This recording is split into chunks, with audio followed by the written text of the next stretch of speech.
در حالی که تهران حمله‌های موشکی و پهپادی خود را به هدف‌های در سراسر خلیج و خاور میانه بس نکرده است، ایالات متحده هشدار داد که فشار را از هوا بالای ایران ادامه می‌دهد.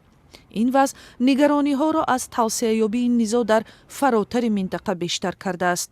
مقامات آمریکایی روز 2 مارس اعلام کردند که 6 سرباز آمریکایی در نتیجه جراحت‌هایی که از آتش جوابی ایران برداشته‌اند جان دادند و 3 هواپیمای جنگی آمریکایی در فضای کویت سرنگون شدند. در همین حال اسرائیل دامنی حمله‌هایش را بالای جنگجویان حزب الله در بیرون از بیروت بیشتر می‌کند، مکانی که از آنجا جنگیان مورد حمایت ایران به سوی اسرائیل موشک پرتاب می‌کنند.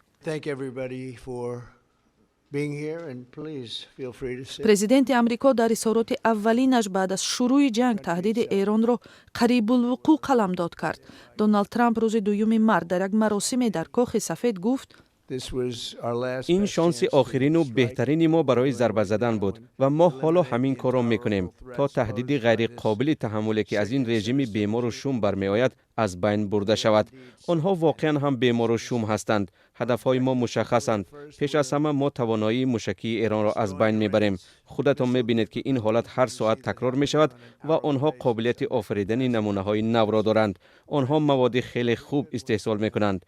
دوم اینکه ما همسایه آنها را از بین میبریم. ما الکی 10 کشتی را نابود کردیم. آنها در قعر بحر هستند. سوم اینکه ما ضمانت میدیم که سرمایه‌گذاری رقم 1 تروریسم هیچگاه به سلاح هسته‌ای دسترسی نیابد. هیچگاه به سلاح هسته‌ای دست نیابد.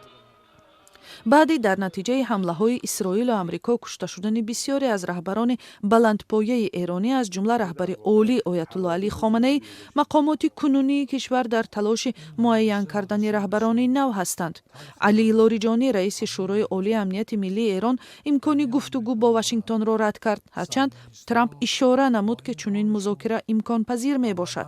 لاریجانی در اظهاراتش در شبکه ایکس نوشت: ما با آمریکا مذاکره نمی کنیم و افزود ایران از خود دفاع خواهد کرد. در جریان یک نشست خبری که در فضای پربحث برپا شد، پیت هگست وزیر دفاع یا جنگ آمریکا گفت واشنگتن خود را محدود نمی کند و افزود سربازان آمریکایی در داخل ایران حضور ندارند. هدف عملیات حماسه خشم خیلی مشخص است: از بین بردن توانایی ایران در استحصال موشک‌ها، نابود کردن ارتش دریایی و دیگر زیربناها تا که هیچگاه نتوانند سلاح هسته‌ای داشته باشند.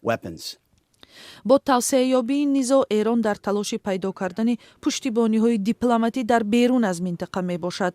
وزیر کارهای خارجی چین وان ای در یک صحبت تلفنی با همتای ایرانیش عباس عراقچی بار دیگر وعده داد که از تهران پشتیبانی می کند. روسیه هم گفت ایران را دستگیری می کند. یک روز پیش از این پرزیدنت ولادیمیر پوتین کشتار خامنه‌ای را محکوم به توسعه عملیات حربی را در منطقه انتقاد نمود.